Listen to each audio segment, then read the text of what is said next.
Bonjour à tous et bienvenue. Aujourd'hui, la chaise devant, c'est le même prix de la chaise arrière. C'est toujours dans les églises comme ça, dans n'importe quel pays, toutes les chaises derrière se remplies avant. Bon, c'est pas trop grave et nous sommes ici d'adorer le Seigneur et ensemble et d'écouter encore une fois et son parole. Je vais juste lire un verset dans les psaumes, psaume 122, c'est un cantique de degré de David. Et David dit, « Je suis dans la joie quand on me dit, allons à la maison de l'Éternel. » C'est bien, nous sommes ici ensemble aujourd'hui de pays divers, beaucoup de Pays-Bas. Je pense que je suis le seul d'Écosse. Il y a des autres pays qui sont représentés aujourd'hui. Pour moi, la chose, c'est bon et nous sommes un en Jésus-Christ. Et ça, c'est lui qui nous réunit aujourd'hui. Maintenant, nous louons le Seigneur ensemble et par le chant, nous voici Seigneur.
les enfants partir pour l'école de dimanche, je demande à Guy de mettre le culte dans les mains du Seigneur.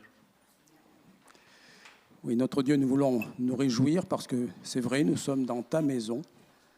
Tu en es le propriétaire, tu en es le chef. Tu es celui qui veut conduire la vie de cette maison et tu es celui qui veut conduire nos vies aussi. Nous savons que ta parole doit être au centre. Et Seigneur, nous voulons t'honorer, si possible, de tout notre cœur, de toute notre pensée, avec cette parole, avec nos chants, avec notre écoute, avec notre présence, tout simplement. Et Seigneur, nous voulons penser, bien sûr, à celles ou ceux qui sont absents, peut-être pour des questions de santé.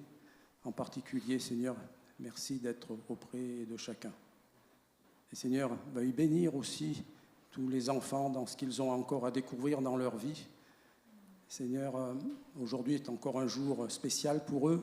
Alors permets qu'ils puissent être à ton écoute à travers ce qui pourra être échangé avec leur monitrice. Merci pour ta bonté envers chacun, petits et grands. Amen.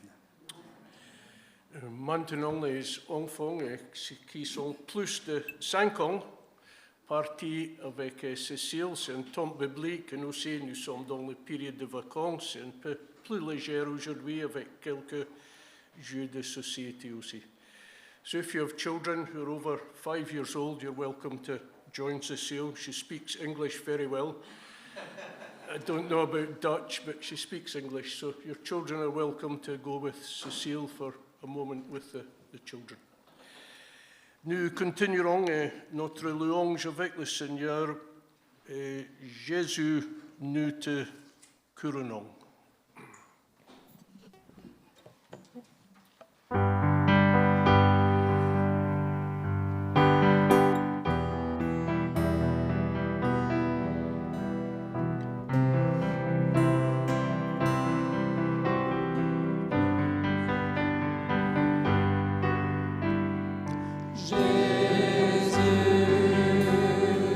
Nous te couronnons.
Prenez place.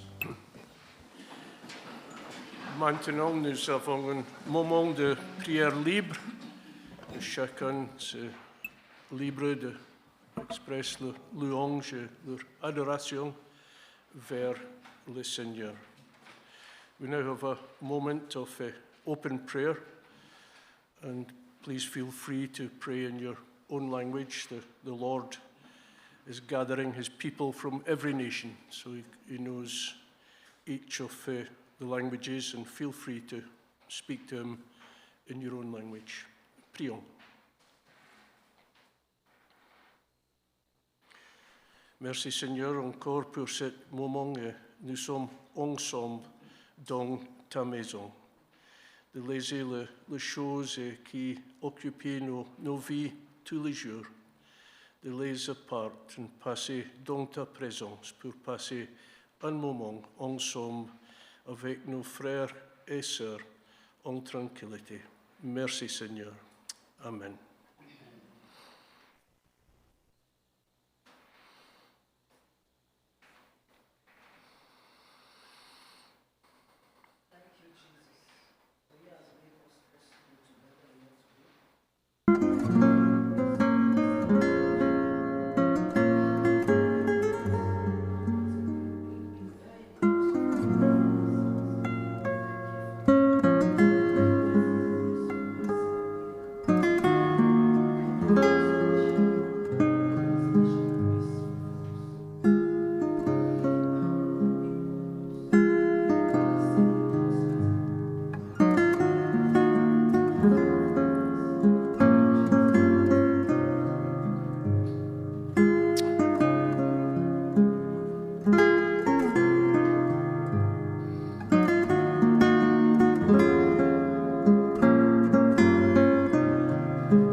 Nous chantons un si grand miracle.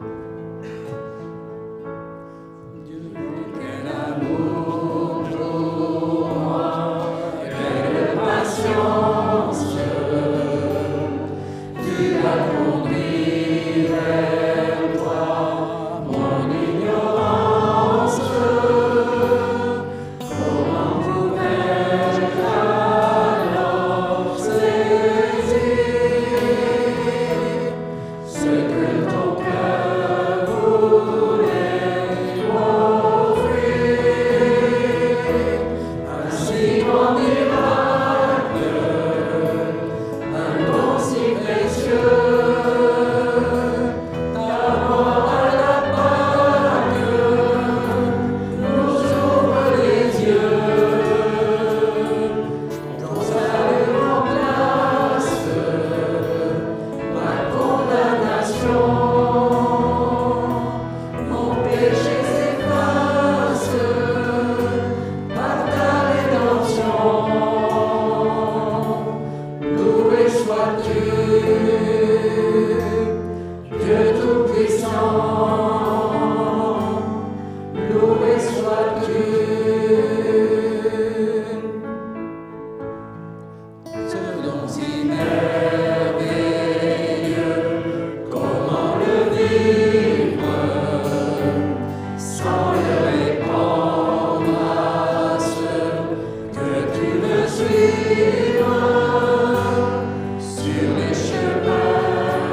Dieu Tout-Puissant,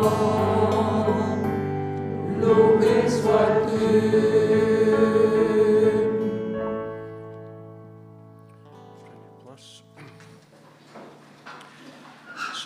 Pendant la période de vacances, nous profitons aussi de la volonté des personnes qui sont en vacances de donner le message ici à Bergerac. Aujourd'hui, c'est une joie, nous avons dédié Pascal parmi nous, on se dédié maintenant qui donne la parole aujourd'hui. Je demande à Louis de parler doucement en français parce qu'il allait souvent comme le TGV, mais c'est mieux de prendre un peu de temps. Pascal.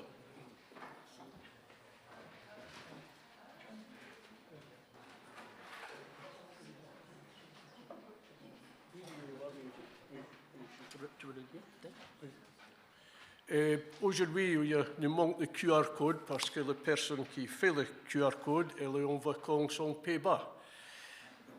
Bon, si vous avez besoin d'une traduction, c'est possible d'envoyer par mail. Si vous levez vos mains, et je donne une copie. C'est bon?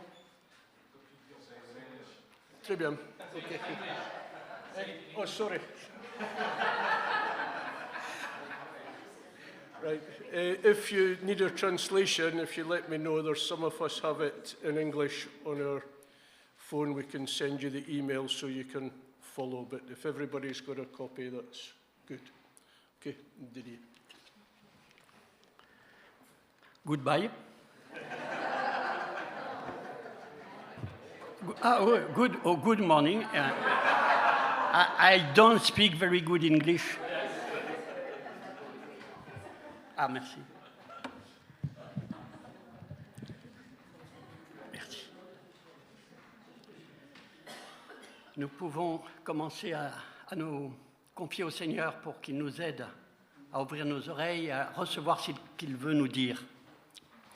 Oui, Seigneur, tu vois, c'est à toi que nous venons, la source des eaux vives.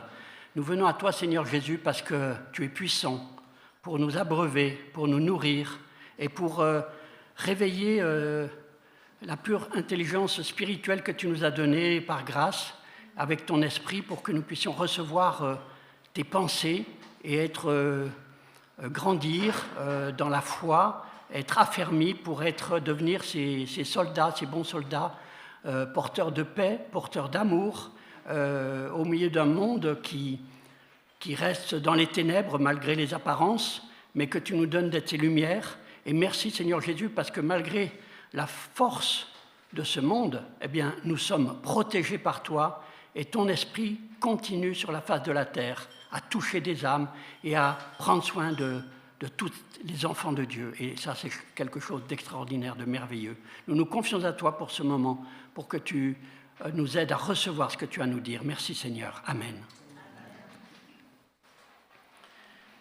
Alors, ça va au niveau du son, c'est bon? Oui. Alors, pour commencer, je lis dans Éphésiens, chapitre 2, versets 8 à 10. « Car c'est par la grâce que vous êtes sauvés, par le moyen de la foi. Et cela ne vient pas de vous, c'est le don de Dieu. Ce n'est point par les œuvres, afin que personne ne se glorifie. Car nous sommes son ouvrage, ayant été créés en Jésus-Christ pour de bonnes œuvres que Dieu a préparées d'avance, afin que nous les pratiquions. » Alors, nous croyons tous que Jésus s'est donné pour son Père, pour nous sauver de notre état d'imparfait, de pécheurs perdus, et aussi pour nous rassembler en un, les enfants de Dieu dispersés. Nous sommes sauvés gratuitement, par grâce, c'est le don de Dieu, c'est ce qui fait notre base en tant que protestants évangéliques. Mais Jésus se donne aussi pour produire un ouvrage, il nous est dit, pour offrir à Dieu cet ouvrage.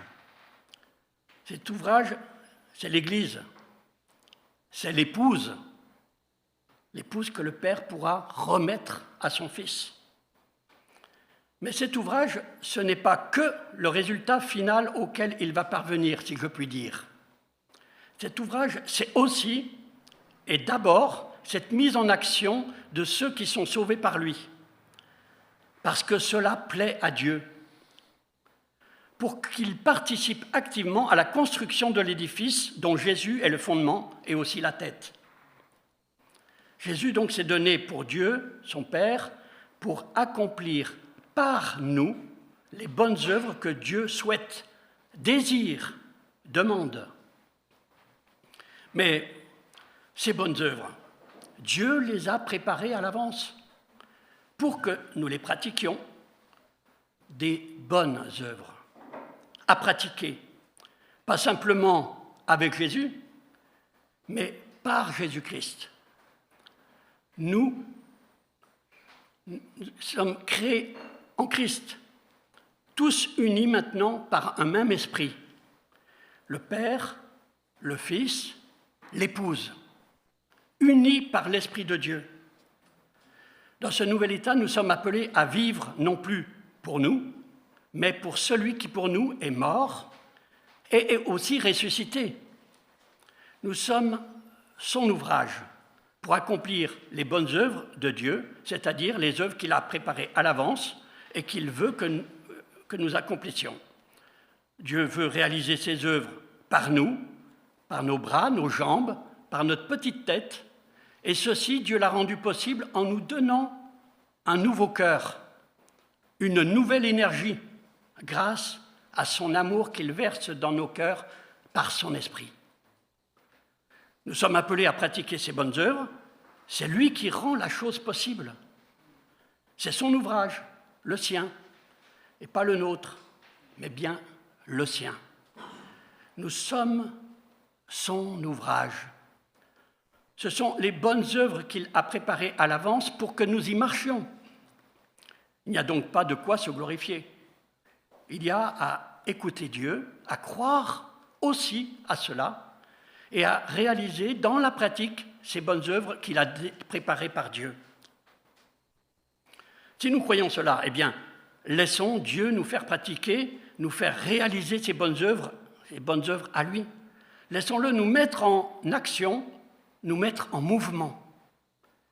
Prenons conscience de la différence qu'il y a entre ces bonnes œuvres qui sont de Dieu et pour Dieu, et celles qui sont en fait des œuvres que les hommes veulent faire pour exister, pour se plaire, pour plaire aux autres, et pour éventuellement même plaire à Dieu. Ces dernières œuvres sont les œuvres de Caïn, qui a voulu plaire à Dieu par lui-même, en produisant avec sa force et son intelligence des fruits d'un sol que Dieu venait de maudire à cause du péché de ses parents. Caïn n'en a pas tenu compte. Il a voulu présenter à Dieu ses propres œuvres, selon ses propres pensées, selon sa propre volonté. Dieu ne l'a pas agréé. De même, lorsque nous voulons faire pour Dieu nos propres œuvres, nous nous séduisons nous-mêmes et Dieu n'agrée pas. Ce sont des œuvres religieuses. Ce peut être à la base des œuvres pour gagner notre salut, ou pour gagner notre place dans la maison de Dieu, ou simplement, et les apôtres ont vécu cela, pour gagner une meilleure place que les autres. Mais c'est aussi et encore ce chemin où l'homme veut continuer à exister par lui-même, sans la puissance de Dieu. Un tel état concerne le religieux, dirons-nous. Oui, mais le Seigneur nous dit « Gardez-vous du levain des pharisiens » car nous aussi, nous pouvons avoir cette attitude à vouloir produire des fruits sans Dieu réellement. Pour lui, mais sans lui. Avec nos forces, avec notre zèle, nos bonnes intentions, notre cercle de référence, notre intelligence. Oublions que nous sommes des pécheurs par nature, de tels pécheurs qu'il en a coûté la vie de Jésus. Qu'est-ce que c'est qu'agir sans Dieu? C'est agir par nous, par nos propres pensées, avec nos propres forces, sans dépendance à l'Esprit de Dieu. Certes, on pourra y mettre un peu de prière pour faire du bien, saupoudrer nos œuvres d'un peu de sel ou même de sucre pour que ce soit plus agréable, plus tendance. Mais qu'en est-il de ces bonnes œuvres que Dieu a préparées d'avance afin que nous les pratiquions? Réalisons-nous la différence entre nos œuvres et les œuvres de Dieu? Le voyons-nous? Ou confondons-nous l'origine de ces œuvres? Nous ne serons pas les premiers à confondre, ni les derniers. Nos œuvres, elles sont souillées par nature. C'est toute la subtilité de la vie chrétienne où nous avons à ne pas nous laisser séduire par nous-mêmes, mais à nous laisser instruire par Dieu, par son esprit, par sa parole vivante. Pour que le fruit soit de Dieu, en ce qu'il aura été par Dieu et non par nous-mêmes. Pour que l'origine de l'œuvre soit bien de Dieu et non pas de notre propre volonté. La propre volonté de l'homme a conduit l'homme et la femme à être mis en dehors du jardin d'Éden. Notre propre volonté a conduit Jésus à accepter la volonté de son Père de donner sa vie à notre place sur la croix. Alors, comment pourrions-nous encore vouloir vivre et agir avec notre propre volonté? Croyons-nous en nous? Vous savez, dans le monde, beaucoup de gens croient en l'homme. Est-ce que nous croyons en nous? Avons-nous donc oublié notre nature de pécheur, comme si le sarment décidait de prendre sa nourriture dans le sol pour produire ses fruits, au lieu de prendre sa nourriture dans le cep et produire par le cep de bons fruits? On est dans une région de vignes ici. Avez-vous vu des sarments aller puiser directement dans le sol et produire des bons raisins pour faire du Bergerac? Non. Ce chemin d'indépendance et d'individualité est le chemin de la séduction et de la tromperie. L'homme était fait pour demeurer avec son Créateur.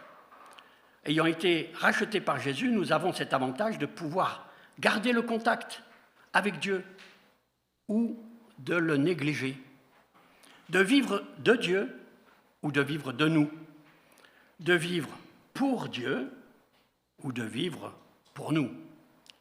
Et donc, même en étant devenus chrétiens, de vivre une vie séparée de Dieu, pour finir, une vie où c'est nous qui nous dirigeons, qui agissons, utilisant Dieu en dose homéopathique à notre convenance. Dieu a prévu mieux pour nous. Nous pouvons même, sous l'influence du monde, nous croire quelque chose, voire nous élever au-dessus des autres, selon le système d'organisation du monde. Prenons pleinement conscience que le monde a été construit sur un système où l'homme s'élève, à l'image de celui qui a voulu s'élever jusqu'à Dieu pour dominer. C'est le chemin inverse que celui du Seigneur Jésus, qui lui a quitté la gloire de Dieu pour venir s'abaisser jusqu'à nous et jusqu'à la mort, et à la mort de la croix. Et le Seigneur Jésus ne s'est pas contenté, si je puis dire, de s'abaisser jusqu'à la croix. Le Seigneur Jésus s'est abaissé jusqu'à se ceindre d'un linge, comme un serviteur, pour se mettre à genoux devant les disciples, pour leur laver les pieds. Lui, le Seigneur et le Maître. Et même après sa résurrection, après son élévation auprès du Père, après que le Père lui a donné toute autorité pour juger les vivants et les morts, le Seigneur Jésus nous prendra auprès de lui, nous fera asseoir à sa table et il se ceindra à nouveau comme un serviteur pour nous servir à la table du roi. Quel exemple, quel chemin, le plus grand qui s'abaisse, le plus grand qui nous sert, et c'est ce chemin-là qu'il nous ouvre. C'est ce chemin auquel il nous appelle, chemin impossible par nous-mêmes, mais chemin possible par lui-même, avec ses forces de ressusciter, avec son amour, avec son esprit sur nous et en nous. C'est lui qui est notre force et notre victoire, tout au long du chemin. Si donc c'est par Jésus que nous servons, comment pourrions-nous nous glorifier? On peut se glorifier de quelque chose qui est de soi, Et si c'est de soi, ça n'a pas de valeur devant Dieu. Et pourquoi? Parce que si c'est de soi, c'est son Christ. Et si par contre c'est de Dieu, nous pouvons nous réjouir et rendre gloire à Dieu. Et pourquoi ne pouvons-nous pas servir sans Christ? Parce que Christ est mort pour que nous servions par lui. Et si nous pouvions servir sans Christ, Christ aurait pu ne pas mourir. Il aurait pu rester vivant et nous enseigner, nous diriger comme un bon maître. Mais nous ne pouvions pas servir le Dieu saint dans notre état. Il nous fallait être pardonnés, être purifiés, mais pas seulement. Il nous fallait aussi, et en plus, devenir un nouvel être, une nouvelle création en Jésus-Christ. Et là, il y a besoin d'un éclaircissement sérieux. Car en effet, si nous sommes devenus une nouvelle création sans péché, nous pouvons servir. Mais qui peut dire qu'il est sans péché? Qui peut dire qu'il n'a pas péché? Et je ne parle pas d'avant avoir cru, mais je parle pour tous ceux qui ont cru, qui se sont repentis et qui ont reçu cette nouvelle nature. Qui peut dire qu'il n'a pas péché depuis? Qui peut dire qu'il ne pêche plus? Vous pouvez lever la main si c'est votre cas.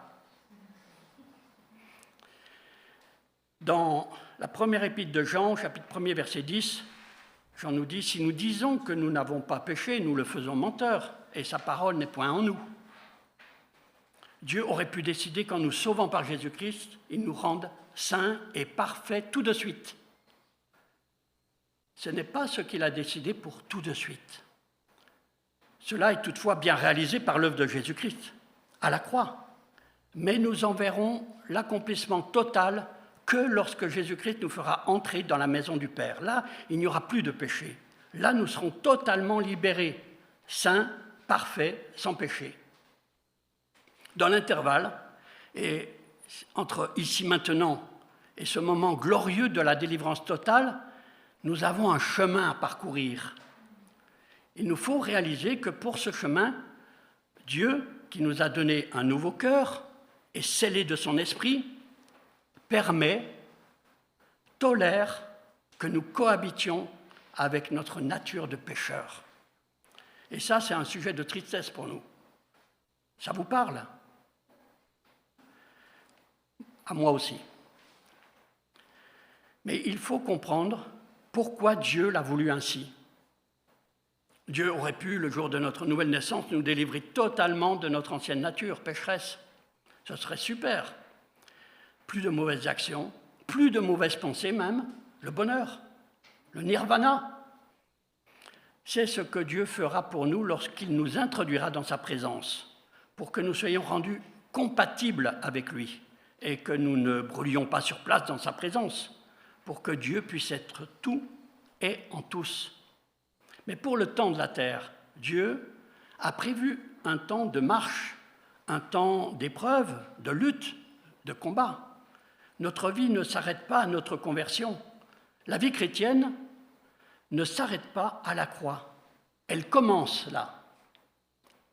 Notre vraie vie débute par notre conversion, notre nouvelle naissance, et nous ne sommes pas appelés à rester des nouveaux-nés, nous sommes appelés à grandir, à croître. Et cela par l'action de Jésus-Christ ressuscité, par l'action de l'Esprit qui vivifie les Écritures saintes pour qu'elles soient nourriture pour nous, pour qu'elles soient vie, et que nous y trouvions Jésus, le pain de vie descendant du ciel, chaque jour, par son Esprit, pour nous nourrir spirituellement. Nous sommes appelés à vivre la vie de disciples de Jésus. Nous sommes appelés à vivre la vie de Jésus en nous. Alors, croyons-nous que Jésus est ressuscité? Croyons-nous que Jésus vit en nous? Avons-nous bien reçu l'esprit d'adoption par lequel nous pouvons dire « Papa » au Père de Jésus? C'est le Père de Jésus, et nous pouvons l'appeler Papa. Laissons-nous de la liberté à l'Esprit de Jésus pour qu'il agisse en nous? Avons-nous le saint désir d'être davantage conduits par l'Esprit de Dieu, pense que dans les cantiques, premier cantique qui a été chanté, ici, ce désir est bien là. Dans Actes, chapitre 4, verset 31, quand ils eurent prié, le lieu où ils étaient assemblés trembla, et ils furent tous remplis du Saint-Esprit, et ils annonçaient la parole de Dieu avec assurance. Oui, ils ont prié. Leur vie était déjà en danger de mort suite aux premières persécutions. Ils venaient pourtant de recevoir l'effusion du Saint-Esprit quelques jours avant, le fameux jour de la Pentecôte. Et pourtant, déjà, ils ont besoin d'être à nouveau remplis du Saint-Esprit. Alors, si eux ont éprouvé ce besoin, combien plus nous? Vous êtes d'accord? Il y a aussi un autre petit problème, qui en fait est un gros problème. Vous connaissez la technique pour remplir un verre d'eau? Il faut d'abord le vider de ce qui le remplit. Lorsque le Seigneur nous trouve, lorsque nous lui ouvrons la porte, reconnaissons-le, nous ne sommes pas vides. Nous sommes généralement même pleins. Pleins de quoi? Eh bien, essentiellement pleins de nous-mêmes, de notre moi, de notre ego, de notre besoin d'exister, de notre besoin de paraître. Eh bien, heureusement, nous avons aussi le besoin d'être aimés. Et là, on peut y voir encore la formidable création de Dieu qui nous a donné ce besoin d'être aimés. Dieu est amour et il a mis en nous ce besoin d'amour. Dieu agit donc avec tact, finesse, délicatesse pour nous faire accepter progressivement de laisser ce qui nous était cher pour nous et pour l'accepter lui. Ce chemin que Jésus nous fait emprunter, ce chemin où il va nous libérer, nous délivrer de nous-mêmes et où il va nous encourager à nous vider doucement de nous-mêmes au fur et à mesure que nous acceptons par la foi et par l'amour divin ce chemin, Jésus remplit la place que nous lui avons faite. Petit à petit, nous nous libérons de nous-mêmes, petit à petit, Jésus nous remplit. Et dans ce chemin, tout n'est pas acquis. Dans ce chemin, nous pouvons éprouver que nous reprenons de la place et que nous pouvons même mettre Jésus à la porte. C'est terrible. Mais Jésus patiente, il frappe à la porte. Et doucement, avec compassion, avec plein de pardon et de miséricorde, avec amour, il frappe à nouveau. C'est extraordinaire. C'est le chemin avec Jésus. C'est le chemin de Jésus. Jusqu'au jour où Jésus devient notre chemin. C'est la vraie vie chrétienne, telle que Jésus nous l'a préparée, telle que Dieu la veut pour nous. Comme a dit Jean, le baptiseur, lorsqu'il a vu Jésus venant à lui, il faut que lui croisse et que moi je diminue. Et toi, que dis-tu à Jésus? Vraiment désirons que Jésus croisse en nous. Pour cela, désirons diminuer, pour lui laisser plus de place et pour que sa vie devienne la nôtre. Nous comprenons donc que la vraie vie n'est pas de vivre pour Dieu sans Jésus, mais de vivre pour Dieu par Jésus. Pas simplement avec Jésus, mais par Jésus. Et nous avons à réaliser que ce n'est pas une théorie, mais que c'est une réalité à croire et à vivre. Alors, dans cette vie que nous avons encore à parcourir sur Terre, pourquoi Dieu nous a-t-il laissés avec cette vieille nature?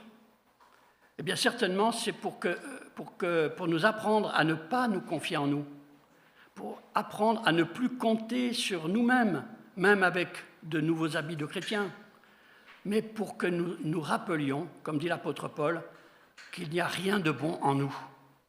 En Romains chapitre 7, verset 18, l'apôtre Paul nous dit « Car je sais qu'en moi, c'est-à-dire en ma chair, il n'habite point de bien.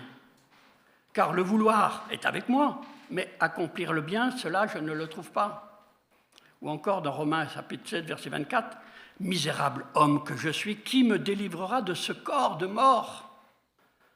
Comme dit le prophète Jérémie au chapitre 17, versets 9 et 10, « Le cœur est trompeur par-dessus tout et incurable. Qui le connaît?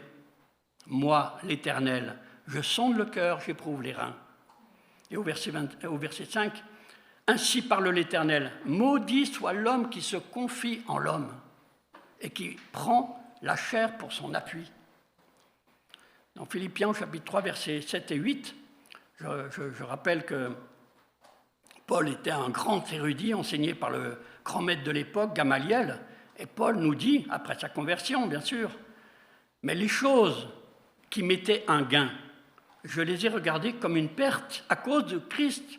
Bien plus, je regarde toutes ces choses comme une perte en comparaison de l'excellence de la connaissance de Jésus-Christ, mon Seigneur, pour qui j'ai perdu toutes choses, et je les regarde même comme des ordures, afin que je gagne Christ. » Alors tout ceci, nous avons à le réaliser, à le croire, à le reconnaître devant Dieu, pour pouvoir vivre la délivrance dès maintenant. Et nous pouvoir nous écrier comme l'apôtre Paul, en Romains chapitre 7, 25, « Je rends grâce à Dieu par notre Seigneur Jésus-Christ. En effet, par mon vouloir, je sers Dieu, même si par la chair qui habite en moi, je suis esclave du péché. » Ou Romains chapitre 7, verset 18, « Si je fais le mal que je ne voudrais pas, alors ce n'est plus moi qui agis ainsi, mais c'est le péché qui habite en moi. » Et Romains chapitre 7, verset 20, « Et si je fais ce que je ne veux pas, ce n'est plus moi qui le fais, c'est le péché qui habite en moi. » Donc, comprendre et éprouver cette dualité entre le péché qui habite en moi et l'esprit de vie qui m'élève vers Dieu, pour décider de ne plus être ami de cette vieille nature qui habite en moi, mais être de cœur avec la nouvelle nature divine qui nous a été donnée par grâce. Pour comprendre que nous ne sommes plus sous la condamnation du péché qui habite en nous, mais que nous sommes engagés pour Jésus, nous qui avons cru en lui et qui voulons lui plaire. Donc rejetons toute culpabilité qui est totalement déplacée, mais réalisons les délivrances que Jésus nous apporte. Lui est vainqueur. Notre responsabilité est donc d'être tournés vers Jésus pour notre joie et pour sa joie. Hébreux chapitre 12, versets 1 et 2, « Courons avec patience la course qui est devant nous, fixant les yeux sur Jésus, le chef de la foi et celui qui l'accomplit pleinement. » Notre responsabilité est donc aussi de nous détourner de notre ancienne nature qui habite encore en nous, ne plus perdre du temps à l'alimenter, ni à nous culpabiliser ou à nous morfondre et nous flageller, ou à se débattre avec nous-mêmes, non, mais à saisir par la foi la grande délivrance que Jésus nous a acquis sur notre propre nature, et ainsi être d'accord avec Dieu sur le jugement qu'il porte sur l'homme naturel, sur moi. Notre place à nous était sur la croix. Pour vivre en nouveauté de vie avec les armes que Dieu, par son esprit, met à disposition du chrétien engagé et libéré. Ainsi, nous ne pouvons pas récupérer aucune gloire pour nous, toute la gloire revient à Dieu. Et en laissant cette vieille nature pécheresse en nous, Dieu nous a préservés de l'orgueil et nous aide à continuer à avoir besoin de lui, notre grand Dieu sauveur. Alors, emparons-nous par la foi des victoires que Dieu nous a acquises par Jésus. Notre futur est déjà acquis. Saisissons-le par la foi et vivons cette vie de triomphe à la suite de notre porte-bannière. Vivons en témoin vivant, Jésus ressuscité au milieu de nous et en nous. Galates chapitre 2, verset 20, « Ce n'est plus moi qui vis, c'est Christ qui vit en moi. Puissions-nous le réaliser. »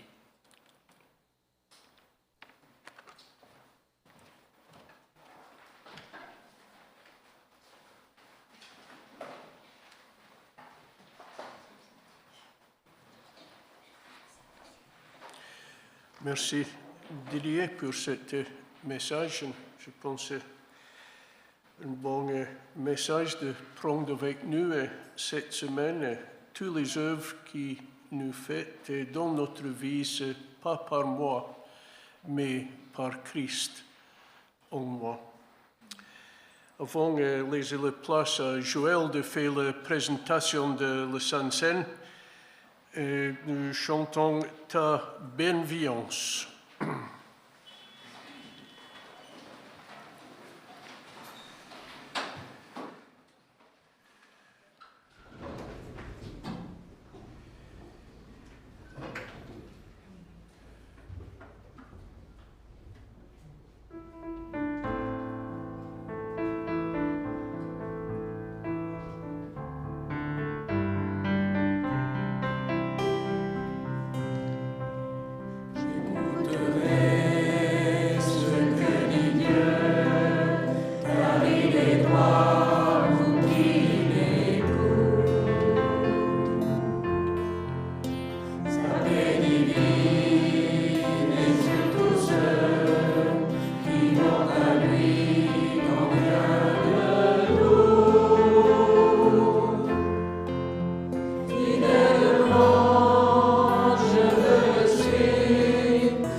Place.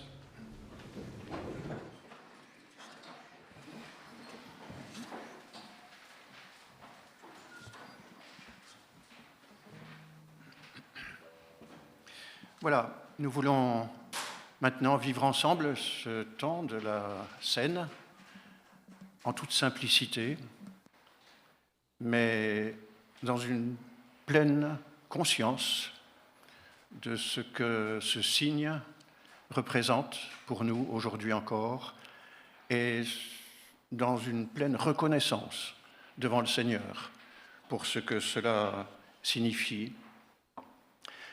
Nous voulons le faire en nous rappelant les paroles de l'apôtre Paul quand il écrit sa première lettre aux Corinthiens, qu'il résume en somme ce qui s'est passé ce soir-là, quand il dit que le Seigneur Jésus, dans la nuit où il fut livré, donc prit le pain, et après avoir rendu grâce, il le rompit, le donna à ses disciples en disant « Prenez, mangez, ceci est mon corps qui est pour vous. Faites ceci en mémoire de moi. » Et de même, après le repas, il prit la coupe et dit « Cette coupe est la nouvelle alliance en mon sang, ou scellée par mon sang. Faites ceci en mémoire de moi toutes les fois que vous en boirez, car toutes les fois que vous mangerez ce pain et que vous boirez cette coupe, vous annoncez la mort du Seigneur jusqu'à ce qu'il vienne. » Voilà ce que l'apôtre Paul rappelle de capital de ce que Jésus a vécu ce fameux soir, ce dernier soir, avec ses disciples, juste avant de mourir. C'était le soir où il a pris le repas de la Pâque avec ses disciples, comme le faisaient toutes les familles d'Israël. Et ce soir-là, il faut bien se rendre compte que Jésus a posé un geste totalement nouveau, un geste qui allait devenir un geste capital, une commémoration centrale pour l'Église à venir. Ce soir-là, Jésus a annoncé quelque chose de tout à fait nouveau. Et ce soir-là, Jésus a confirmé qu'il était venu pour accomplir. C'est un mot important, vous le savez. C'est les mots que Jésus a prononcés lui-même sur la croix. Jésus est venu accomplir toute la loi. En prenant le repas de la Pâque avec ses disciples, Jésus venait de manger l'agneau, comme à chaque repas de Pâques. Cet agneau pascal qui rappelait la délivrance miraculeuse d'Égypte, la sortie d'Égypte, qui rappelait le sang qui était mis sur les montants des portes pour que les familles des Hébreux échappent à la condamnation, au jugement de Dieu, et cette délivrance miraculeuse que Dieu a opérée ce jour-là. Et cet agneau offert et pris au cours de ce repas rappelait cette délivrance miraculeuse, bien sûr, mais il annonçait aussi, comme tous les sacrifices de tous les agneaux sous l'Ancienne Alliance pendant des siècles, il annonçait aussi le sacrifice ultime, le sacrifice parfait qui devait être offert un jour, le sacrifice du Seigneur lui-même. Et Jésus dit, confirme ce sacrifice qui va arriver dans quelques heures, le lendemain, quand il sera sur la croix. Et pour illustrer, pour fixer dans la mémoire de ses disciples et dans la nôtre aujourd'hui, il offre le pain, il institue ce repas symbolique par le pain. Le pain, ce pain, dit Jésus, c'est mon corps qui est pour vous. Une révélation magistrale quand on y réfléchit. Quelque chose de central, de capital. Jésus est en train d'instituer, de poser quelque chose d'absolument profond et essentiel ici avec ses disciples.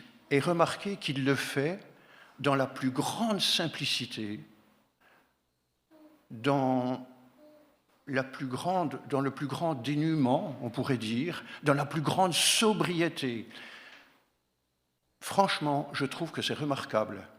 Jésus est en train de dire et d'instituer quelque chose d'absolument, comme on l'a dit, capital dans l'histoire du salut, et ça se passe en toute simplicité, en toute intimité même, simplement dans le cercle très restreint de ses disciples. Jésus n'a pas annoncé cela avec toute son autorité devant une foule immense.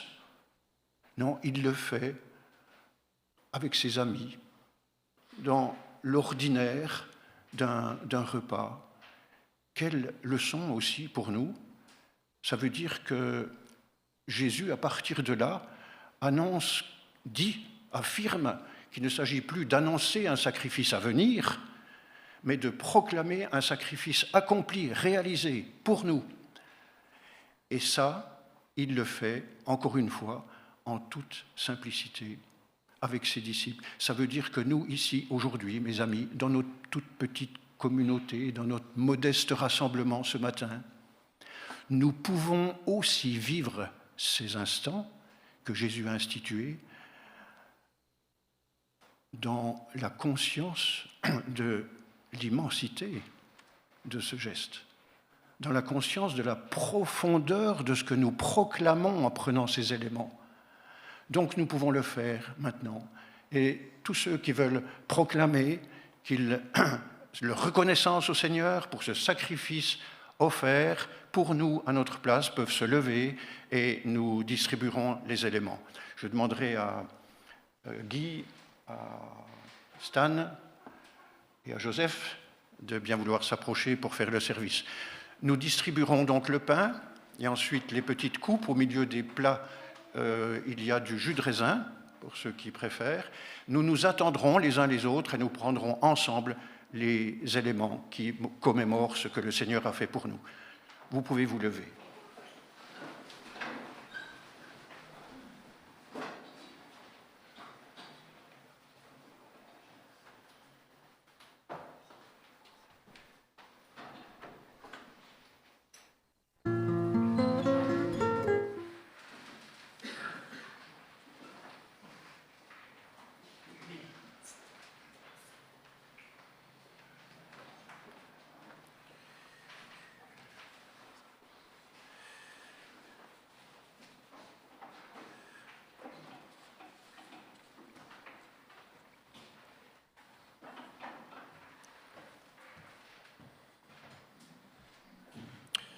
Notre culte est bientôt terminé, juste avant de partir. C'est le moment aussi de l'offrande. Nous avons pensé ce matin de toutes les choses que Dieu avait fait pour nous, par amour. Nous avons l'évidence ici avec la scène, avec la présentation de Joël. C'est par amour que Dieu avait offert son vie pour nous sur la croix. Et pour nous, en retour, qu'est-ce que dans nos cœurs aujourd'hui de fait pour Dieu même, c'est comme nous avons vu, c'est par amour que Dieu avait donné son Fils pour nous. En retour, tout ce que nous avons vient de Dieu même. C'est bon de réfléchir de ça aujourd'hui.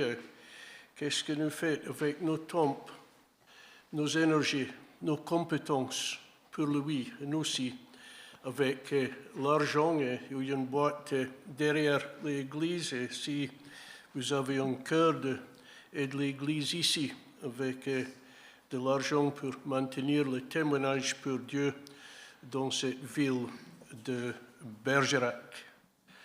Maintenant, j'ai quelques annonces, ils ne sont pas beaucoup, et nous sommes dans la période de vacances aussi. Dans l'église, le rythme de l'église, c'est un peu en vacances, mais avant de partir sur les annonces, juste pour dire, nous sommes très heureux de voir Josiane parmi nous ce matin, et nous sommes très heureux de voir Josiane après la période de le décès de son mari. Nous espérons qu'elle trouve la paix de Dieu dans son cœur et aussi la communion fraternelle de l'Église ici autour d'elle pour les jours et les mois qui viennent dans la volonté de Dieu. Dans la volonté de Dieu, nous avons le culte dimanche prochain à 10 heures. Et encore, nous sommes très reconnaissants avec l'aide de Mathieu qui vient de Paris en vacances dans la région. C'est Mathieu qui a donné le message semaine prochaine. C'est bien pour nous aussi, pour l'Église aussi, de soulager un peu, de faire un peu de relax et utiliser les dons. Et ça, nous sommes très connaissants de tout ce qui vient dans la région de temps en temps, de passer les vacances et aussi de partager la parole de Dieu avec nous dans la région. Et aussi, il y a une annonce spéciale, je pense, Sandrine, pour l'avenir. Oui, très bien. Et c'est juste une date à retenir et à réserver. Alors, il dit en anglais, save the date, ça c'est le nouvel mode pour les choses qui vont venir. Dans la volonté de Dieu, le dimanche 4 octobre, c'est vraiment comme le rythme de l'Église reprend sa routine, et avec un culte spécial suivi par un repas partagé. Ça, c'est un repas partagé. Chacun a amené quelque chose à manger ensemble. La description de le repas partagé dans l'Église, c'est toujours un grand point de considération. Si il fait beau comme aujourd'hui, nous allons vers le domaine de les gros Renault à Lunas. S'il fait bon, et s'il n'y a pas de neige, pas de pluie, nous avons un pique-nique à Lunas, mais si c'est mauvaise météo, nous sommes ici dans l'église. Et le culte, c'est prendre la forme d'une petite présentation de toutes les choses qui passent dans l'église et pour encourager chacun un engagement plus profond dans la communion fraternelle et dans les œuvres, dans les réunions de l'Église pour agrandir notre foi dans l'Église. Ah, c'est pas Dieu qui appelle, non. Mais bon. OK. Pour terminer notre culte aujourd'hui, nous chantons encore « Notre Dieu règne encore ».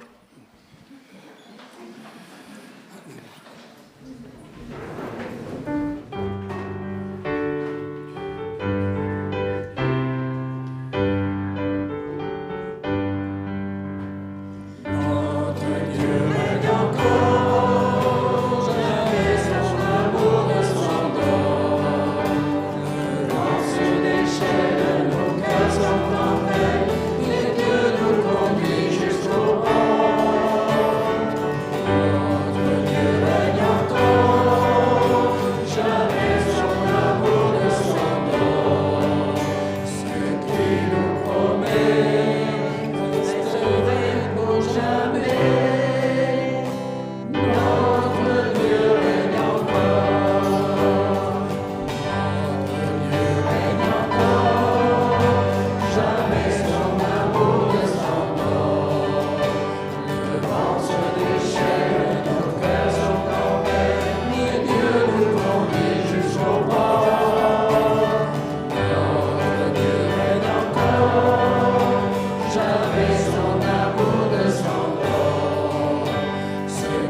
dimanche, bonne semaine, bonne continuation de les vacances pour ceux qui sont en vacances.